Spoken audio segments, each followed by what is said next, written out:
ಅದರಿಂದ ಎಲೆ ಮನುಷ್ಯನೇ ಮತ್ತೊಬ್ಬರಲ್ಲಿ ದೋಷವೆನಿಸುವ ನೀನು ಯಾವನಾದ್ರೂ ಸರಿಯೇ, ಉತ್ತರ ಹೇಳುವುದಕ್ಕೆ ನಿನಗೆ ಮಾರ್ಗವಿಲ್ಲ. ಹೇಗೆಂದರೆ ಮತ್ತೊಬ್ಬರಲ್ಲಿ ದೋಷವೆನಿಸುವುದರಿಂದ ನಿನ್ನನ್ನು ನೀನೇ ದೋಷಿ ಎಂದು ತೀರ್ಪು ಮಾಡಿಕೊಂಡ ಹಾಗಾಯಿತು.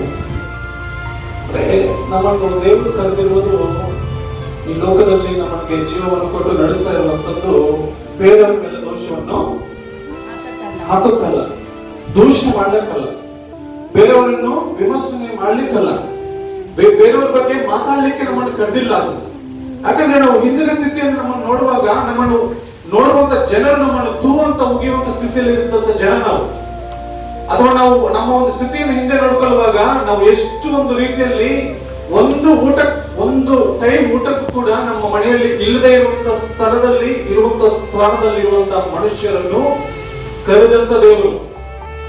ನಾವು ಒಂದು ಸ್ಥಿತಿಯಲ್ಲಿ ಎದ್ದೇಳಲಿಕ್ಕಾಗಲ್ಲ, ಮಲ್ಕೊಳ್ಳಕ್ಕಾಗಲ್ಲ, ಅಷ್ಟು ರೋಗದಲ್ಲಿ ಬಿದ್ದಿರುವಂತ ನಮ್ಮನ್ನು ಕರೆದಂತ ದೇವರು ನಮ್ಮ ದೇವರು.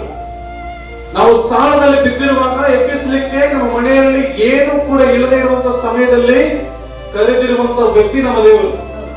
ಈಗ ನಮಗೆ ದೇವರು ಆಶೀರ್ವಾದವನ್ನು, ಒಂದು ಪದವಿಯನ್ನು, ಒಂದು ಉನ್ನತ ಸ್ಥಾನವನ್ನು, ಒಂದು ಒಳ್ಳೆ ಮನೆಯನ್ನು, ಇರುವಂತ ಎಲ್ಲಾ ವಿಷಯದಲ್ಲಿ ಒಂದು ಸ್ವಲ್ಪ ಒಳ್ಳೆ ಸ್ಥಾನದಲ್ಲಿ ಇರುವಂತ ದೇವರನ್ನು ಮರೆತು ನಾವು ಬೇರೆಯವರನ್ನು ದೂಷಣೆ ಮಾಡಲಿಕ್ಕೆ ಸ್ಟಾರ್ಟ್ ಮಾಡ್ತೀವಿ.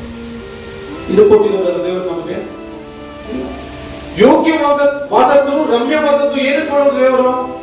ನಾವು ಕೂಡ ಯೋಗ್ಯರಾಗಿರ್ಬೇಕು, ನಾವು ಕೂಡ ಅನೇಕರಿಗೆ ಯೋಗ್ಯರಾಗಿ ನಡೆದುಕೊಳ್ಳಬೇಕು. ಅವ್ರು ತಪ್ಪು ಮಾಡಿದ್ರೆ ನಾವು ಕ್ಷಮಿಸುವಂತ ಒಂದು ಸ್ಥಾನದಲ್ಲಿ ಇರಬೇಕು. ಅವ್ರು ಮಾತಾಡುವಂತ ವಿಷಯದಲ್ಲಿ ಏನಾದ್ರೂ ಕೂಡ ತಪ್ಪು ದೋಷಗಳಿದ್ರೆ ಅದನ್ನ ಅರ್ಥ ಮಾಡಿಕೊಳ್ಳುವಂತ ಸ್ಥಿತಿಯಲ್ಲಿ ಇರಬೇಕು. ಆದರೆ ಮತ್ತೊಬ್ಬರ ವಿಷಯದಲ್ಲಿ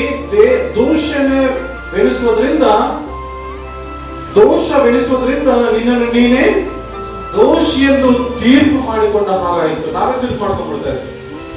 ಯಾವುದೇ ವಿಷಯದಲ್ಲಿ ನಾವು ಏನಾದ್ರೂ ಮಾತಾಡ್ತಾ ಇದ್ರೆ, ನಾವು ಮನೆಯಲ್ಲಿ ನಾವೇನಾದ್ರೂ ಬೇರೆಯವ್ರ ಬಗ್ಗೆ ಡಿಸ್ಕಸ್ ಮಾಡ್ತಾ ಇದ್ರೆ ನಾವೇ ತೀರ್ಪು ಮಾಡ್ಕೊಂಡ್ಬಿಟ್ಟಿದ್ದೇವೆ ಆಲ್ರೆಡಿ. ನೋಡಿ, ಎಲ್ಲರೂ ಬೇಸರಕ್ಕೆ ಆಗ್ಬೋದು, ಆದ್ರೆ ವಚನ ನಮಗೆ ತಿಳಿದಿರ್ಬೇಕು. ದೇವರು ಕರೆಯುವಾಗ ಎಲ್ಲ ಪಾಪಿಗಳನ್ನು ಒಂದೇ ಕಾರಣ ಕರೆದ ದೇವರು.